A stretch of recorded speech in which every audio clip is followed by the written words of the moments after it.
Earlier we were talking about what to do with the CCS carbon that we captured. I said, well, you could take that carbon, that liquefied carbon, and introduce it to some things and rockify it or turn it into stone. Yes, that's true. But we can actually also let nature do that work for us. So some rocks, particularly a group of rocks that we call ultramafic rocks, they contain a particular set of minerals, olivine and pyroxene and some others, potentially zeolites as well. That's for a geology class that you should definitely enroll in. We can actually take those materials, recover them from certain areas, crush them, and either add them to seawater or just kind of have them available. And then again, when we talked about rock weathering as part of the slow carbon, rainwater will strip out CO2. When that hits the ground, if that CO2 then reacts with a mineral that it came into contact with, it will essentially go into the rock cycle. And so we can distribute essentially these prepared materials, kind of crushed up ultramafic rock. And frankly, ultramafic rock is not that plentiful. We would have to mine it in places and distribute it in other places. But then you are artificially speeding up the weathering process. You're making these materials that are highly susceptible to this type of weathering and actually kind of spreading them out, and they will begin to suck up carbon. So again, it's interesting. It's still got some cost associated with it, obviously.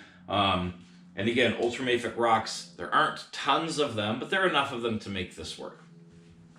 So we were talking about, so a little while ago we were talking about coral seeding, right? And so, introducing new corals or things that corals want to live on, kind of expanding that environment in which corals would like. And those corals will strip CO2 out of the seawater, which again will then ultimately strip, as that kind of diffusion reactions at the atmosphere sea interface, it will strip more CO2 into the oceans as CO2 is pulled out of the oceans, right? We understand how all of that works. So another way that could be done, in this case not dealing with corals, is actually increasing the fertilization of seawater to make that sea life have more biomass, right? So we can add iron, magnesium, a couple of different things that we could add to seawater that would increase the production or the populations of plankton. Those plankton then kind of further cascade. There's more plankton, there's more things that eat them, those things become successful. And so fertilizing the oceans essentially lifts up the volumes or increases the overall volumes of what we call the marine biomass, all the things that live in the ocean. And many of those things are made out of CO2. And those things that are that have CO2 in their systems and their bones and their little shells and all the things that are associated, essentially they die and they will settle to the bottom of the ocean, or they poop and the poop settles to the bottom of the ocean. And remember, we called that the carbon pump, right? And so actually those things are pulling CO2 out, and the carbon that kind of flutters down in the ocean kind of rains down onto the seafloor. That's part of the rock record at this point, right? That CO2 essentially dissolves, becomes what we call an ooze or a calcic ooze, calcium-rich ooze, and that ultimately will become a rock limestone long down the road. So increasing the volume of the biomass will essentially accelerate the carbon pump effect that we see in the ocean. And here it is, right? The big one, or at least the one that is the first one that you think of. And you're like, how the heck are we going to get CO2 out of the atmosphere? Your answer might be, I don't know, build a big machine that strips CO2 out of the atmosphere. So that's kind of what we're talking about here. And again, in many ways, this is similar to the process that we saw in carbon capture sequestration, whether that carbon capture is at a point source that's an energy plant, right? So, coal or, fossil fuel consuming that, or that CCS might be at a bioenergy plant, taking fresh, fast carbon, burning that and sequestering that.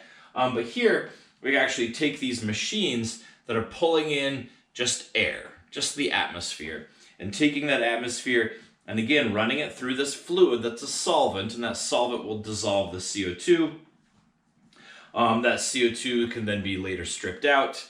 And again, we can go back and now we have this, fluid that we can do lots of things with it, whether we're injecting it, whether we're, making it into diamonds, all of those fun things we had talked about back with the biomass CCS.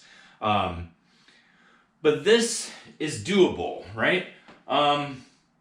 But barely. So it turns out direct air carbon capture, the technology's not quite there, and the costs for operating are incredibly high. Because remember, CO2. So remember, currently we're at a level of about 415 to 425 parts per million CO2 in the atmosphere. So if you are running a machine that's pulling in air, a very, very, very small percentage of it is actually the material that you're after. So the amount of energy that's required to do this is substantial. And that again poses its own problems, but we could, have a direct air carbon capture system that's run on a solar grid or, has its own power form that's off of the larger power generation grid. As with many things we've talked about, you can see there's lots of little strings that connect. Okay, so it takes a lot of energy to do this, but now is that energy producing CO2? So there are, 13 to 14, 15, kind of in the mid-teens, presently companies who have direct air capture installations, who are actually doing this work. I talked about earlier with the diamond people, when you go back and read the things about, their cost of creating diamonds, a lot of the carbon that they get is actually kind of collected this way, and they were saying that was $600 per ton. If you go through these different companies and look at their plans and options and different kind of builds and techniques, some people, like the quotes are 200 to 500, 200 to 800 dollars per ton of CO2 extracted. So again, it's a place where we can kind of think about necessity is the mother of invention, right? And this is a really good place to kind of put our research and development money, right? So if you're a nation and you really want to do, some of these things and have this effect, you can actually start spending a lot of money on a research into making this more affordable, making the technology more effective, and being able to strip out an incredible amount of CO2. So we just outlined 8 different ways to essentially geoengineer carbon out of the atmosphere. Some of them are pretty expensive. Others are cheap, right? So you go out and plant 15 million trees, reforest, 10 gazillion acres, rebuild all these wetlands, go and seed a bunch of coral. All of those things will have an impact. And like I said, some of them are fairly cheap. And actually, I'm not sure how much you guys pay attention to politics and, all of that stuff. It turns out kind of the less you pay attention, probably better your mental health is.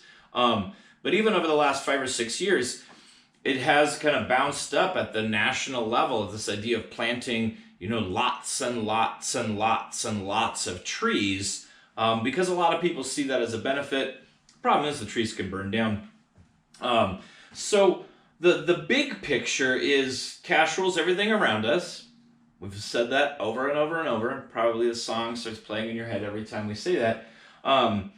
And as a company, there's essentially zero benefit, right? So if you are a power company producing CO2, it costs you X amount of dollars to produce your power. You sell that. Well, the CO2 that you produce isn't necessarily your problem, right? That is a problem that's just part of the atmosphere. And so you're not going to pay to solve that problem because it doesn't necessarily mean anything for your bottom line. And that's where we start to get into regulation and taxing and financial systems and kind of configurations and trade markets and all sorts of different things that can financially incentivize companies to reduce their carbon or hopefully even go carbon neutral, right? That's this big, kind of magical term, right? Going carbon neutral. So we went through our list, right? We talked about adaptation, mitigation, solar engineering, or solar radiation management, and then here kind of direct, carbon capture, again, in the sense of geoengineering. All of those together are important, right? All of those are things that we can do.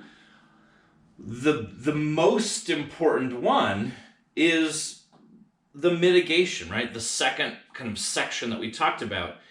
And that, again, dips into the finances. And so in the next module, we're going to spend a little bit of time going through how we build these financial systems that will essentially get us there, right? To get us to stop producing CO2. And that's pretty tough to do. But I think, one of the things that was pretty interesting, maybe you guys remember this from earlier in the class, there's this really kind of interesting notion where whether climate change needs to be solved or not, like that's not even the argument. If you're having a real discussion about climate change, whether or not climate change exists and is caused by humans isn't even an argument, right? Like we've been down that road. But your political notions are actually really interesting. So particularly in the United States, you could actually ask someone how they feel about climate change, and you will generally know which political party they belong to. And that's a problem, right? So wherever your political philosophy or social philosophy lies, climate change is a problem for everyone, right? But the way that political philosophy really can be harnessed and powerful is we do have, financially conservative policies or kind of liberal policies of different ways that we can use these political philosophies to solve climate change, right? And so, the fact that whether or not it exists, and again, we're really one of the only countries where that's a primary political division, right? In most places, people recognize, yes, this is a big problem, like it or not, we're going to have to solve that. Are we going to solve that with this set of philosophies, or are we going to solve that with this set of philosophies? And so again, kind of getting to that understanding, I think, is another really powerful thing. And how do we get there? Well, we talk about climate change, right? We make it part of our conversation. All right, well, I'll catch you in some next, subsequent videos. I'll see you then. Bye.